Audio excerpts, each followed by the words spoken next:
Laws of chemical combination. There are five laws we are going to discuss. So first law is law of conservation of mass. The law of conservation of mass states that mass cannot be created or destroyed, but it can change to one form to another. मतलब आप मास को ना create कर सकते हो ना destroy कर सकते हो, आप बस उसको एक फॉर्म से दूसरे फॉर्म में कन्वर्ट कर सकते हो। फॉर एग्जाम्पल, आपने कार्बन और ऑक्सीजन को मिलाया और आपको मिला कार्बन डाइऑक्साइड। सो यहाँ पर जो कार्बन का मास है, वी नो दैट इट्स 12 ग्राम, और यहाँ पर ऑक्सीजन का मास है 32 ग्राम, और जो रिएक्टेंट में जो मास है वो मास जो प्रोडक्ट में बना है उसके इक्वल होगा 44 ग्राम ऑफ कार्बन डाइऑक्साइड। इन दोनों को हम ऐड करेंगे तो 44 ग्राम आएगा। सो ये है लॉ ऑफ कंजर्वेशन ऑफ मास। जो मास रिएक्टेंट में है उतना ही मास प्रोडक्ट में होगा। लेट्स सी अनदर एग्जांपल, जैसे हम हाइड्रोजन और ऑक्सीजन को मिक्स करते हैं तो हमको मिलता है वाटर H2O। बट यहाँ आप देख रहे होंगे कि ये है 2 ग्राम, ये है 32 ग्राम एंड ये है 18 ग्राम। सो ये इनको ऐड करेंगे तो ये इसके इक्वल नहीं आ रहा है, इसलिए हम यूज करते हैं बैलेंसिंग ऑफ केमिकल इक्वेशन। इसलिए हम केमिकल रिएक्शन को बैलेंस करते हैं। सो अगर हम यहाँ 2 लगाए और यहाँ 2 लगाए, दोबारा से इसको कैलकुलेट करें तो ये आएगा 4 ग्राम, ये 32 ग्राम, ये 36 gram. Now we can see that ये इनको ऐड करेंगे तो ये इसके इक्वल आएगा। So law of conservation of mass balance chemical equation के लिए यूज होता है, केमिकल इक्वेशन को बैलेंस करने के लिए यूज होता है। Now second law of definite proportion. ये लोग कहता है a given compound always consists exactly the same proportion of elements by weight। मतलब आपके पास आप 3 स्टूडेंट्स रहते हो, एक को बोलते हो कि आप आरओ का वाटर लो, दूसरे स्टूडेंट को बोलते हो आप टैप से वाटर लो, और तीसरे स्टूडेंट को बोलते हो आप ओशन से वाटर लेकर आओ। सो वाटर का फॉर्मूला हमको पता है H2O होता है, इसमें इसका रेशियो जो होता है हाइड्रोजन का मास 2 एंड ऑक्सीजन का 16। सो ये रेशियो आएगा 1:8। So water always consist in 1:8। अगर ये जो बच्चा है जो आरओ से पानी लेकर आया, उसका वो उस पानी का जो रेशियो होगा वो भी 1:8 होगा। अगर आप टैप से वाटर लेते हो वो भी 1:8 होगा, और अगर आप ओशन से पानी लेते हो वो भी 1:8 होगा। सो ये था लॉ ऑफ डिफिनाइट प्रोपोर्शन। इसको हम डेफिनाइट कंपोजिशन के नाम से भी जानते हैं। सिंपली कहने का मतलब है कि जो कोई भी कंपाउंड है उसको आप कहीं से भी लो, उसका जो रेशियो होगा वो कांस्टेंट होगा। Okay. Law of multiple proportion. If two elements can combine to form more than one compound, the masses of one element that combine with a fixed mass of another element are in the ratio of small whole number।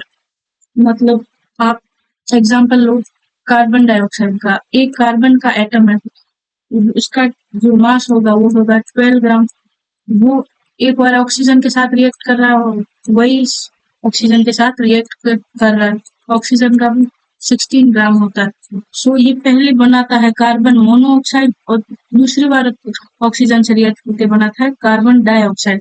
यहाँ पर आप इनका ratio देखो, 12:16 में carbon monoxide होता है और 12:32 में होता है कार्बन डाइऑक्साइड।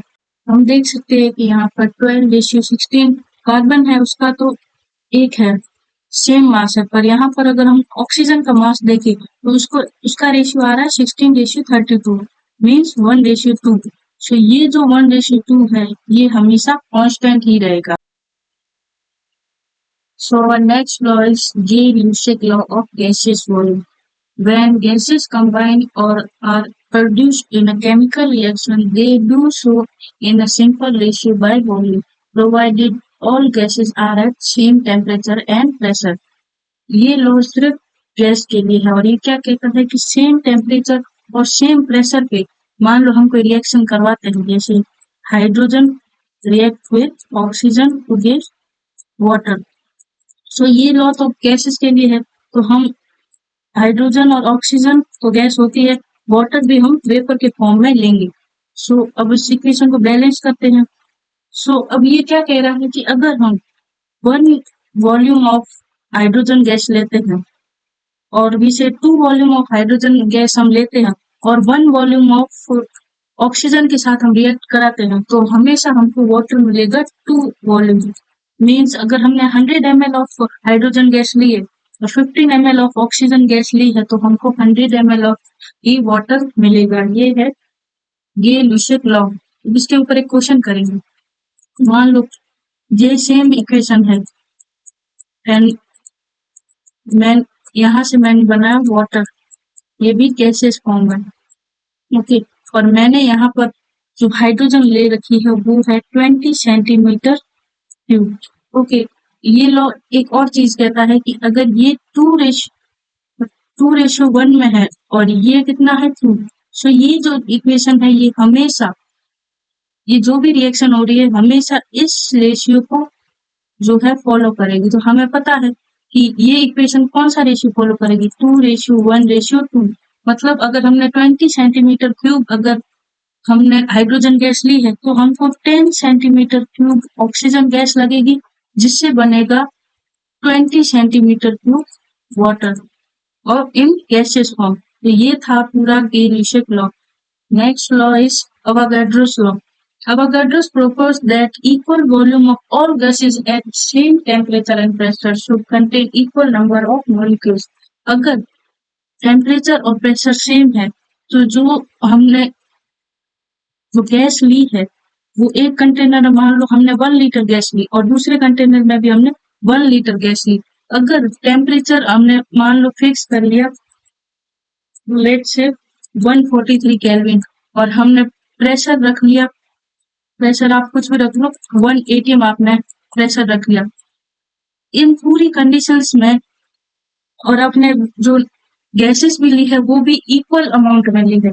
सो ये लॉ कहता है कि अगर आपके पास 1 लीटर गैस यहाँ पर है, मान लो यहाँ पर ऑक्सीजन गैस है और इधर नाइट्रोजन गैस है और टेम्परेचर और प्रेशर सेम है, तो ये जो दोनों गैस है, इन दोनों गैस के अंदर जो मॉलिक्यूल्स है ना, वो हमेशा इक्वल होंगे।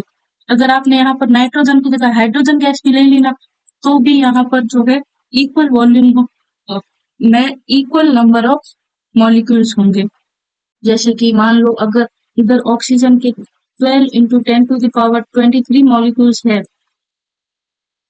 413 केल्विन टेम्परेचर पे और 1 atm पे, तो इसी सेम वॉल्यूम ऑफ गैस में यहाँ पर भी जो मॉलिक्यूल्स होंगे वो 10 × 10⁻23 होंगे। सो यही था हमारा अवोगाड्रोस लॉ। और ये जो लॉस है, ये लॉस जो बड़े बड़े क्वेश्चन होते हैं ना, उनमें ये लॉस का बहुत यूज होता है। सो इनको ध्यान में रखें। Stay connected and thank you for watching this video.